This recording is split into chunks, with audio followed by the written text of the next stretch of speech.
G'day, welcome to Todd's Kitchen. Soy milk is consumed by millions of people throughout the world as an alternative to normal cow's milk, but did you know you can actually make it in your own home? And it is so much cheaper too.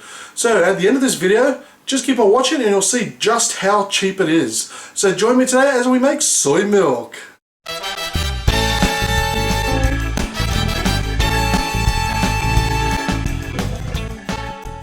Okay, so we're going to start off with our soybeans. Now you should be able to find these at most supermarkets, but if you can't, they should be also available in most good Asian supermarkets as well.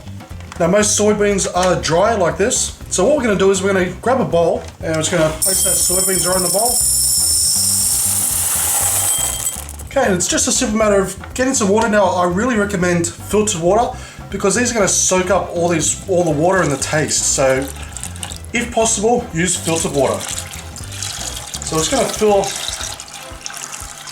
the bowl up just with the water. You probably don't need this much water, but you just want to make sure that the soybeans are completely covered in the water. Because what these are going to do is they're going to now soak up all this water and they're going to almost double in size. Now this is going to take about 8 hours. So what I recommend is if you're going to do this recipe, just soak them the night before and they'll be ready the next day. Okay, so I had these soaked overnight and it's actually, when I say double in size, it's probably more than triple in size. So what we're going to do now is we're going to put these into another container with some water, and what we're going to do is we're going to rub them between our fingers in our palm of the hands, just like that. And what you're going to start to see is the skins coming off.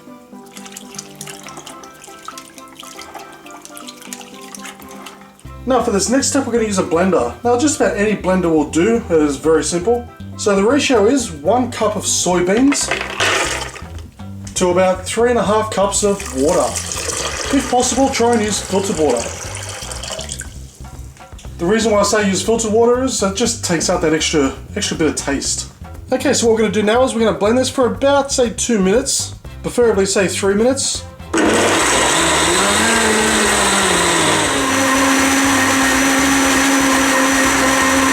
Okay, so I've got a bowl here with a strainer just on top.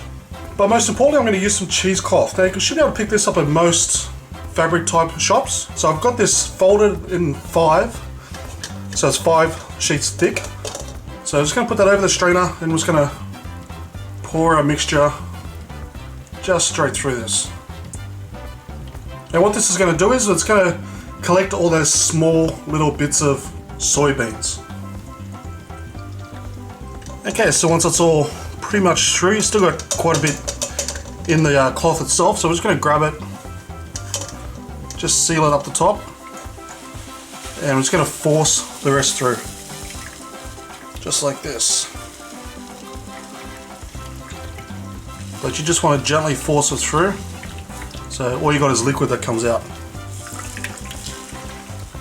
Okay, so once it's strained through, open it up, and as you can see there's the leftover pulp from the soybeans. And with this stuff, just, you can chuck in the bin, or even better, just put it into your garden. It'll just break down and feed your plants. Okay, so as a final step, I have a pot on the stove on a medium heat. So to that we're just going to place in our liquid. Okay, so what we're going to do with this is bring it up to a simmer. Now once it starts simmering, turn the temperature down a bit just to maintain that simmer.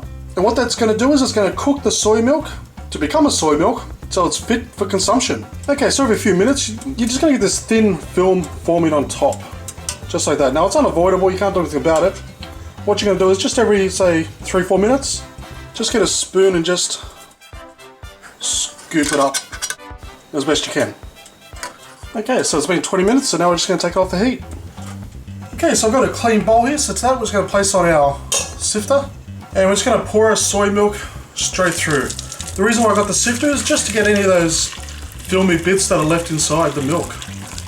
As you can see, it just picked up a couple. So what we're going to do now is we're going to let this sit here for about, say, 1 hour to cool down, then it's ready to put into the fridge.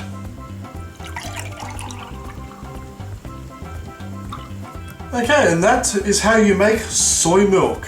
Now how simple and easy was that to turn this into this? All these soybeans cost me $1.60. So this is about a 375 gram packet, and out of that, I'd say I probably get about roughly 10 litres of soy milk. And looking at the shops today, it was about $2 for 1 litre, and by making it myself, I got 10 litres for $1.60. So if you drink soy milk, you can obviously see there is no comparison. You're much better off making it yourself. The second thing is you know exactly what goes in your soy milk.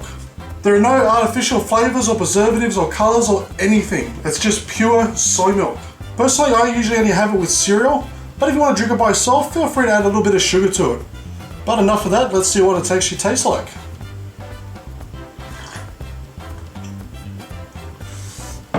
Oh man, that's good. That really is. That is such a lovely, refreshing taste. Yeah, I think it's knowing that there's no artificial colors or flavors or preservatives added to this. It's just pure soy milk. And for a homemade soy milk, this tastes simply delish. So from the bottom of my heart, if you do drink soy milk, start making it at home, because I guarantee you're going to love it and you will thank me. Now, when you do make it, it should last about, say, 3 days in the fridge. Thank you for watching this episode of Todd's Kitchen. A list of ingredients are down below, as well as links to my Facebook, Twitter and Google Plus pages. Please give this video a massive thumbs up and leave a comment, and I'll see you next time for another delicious recipe.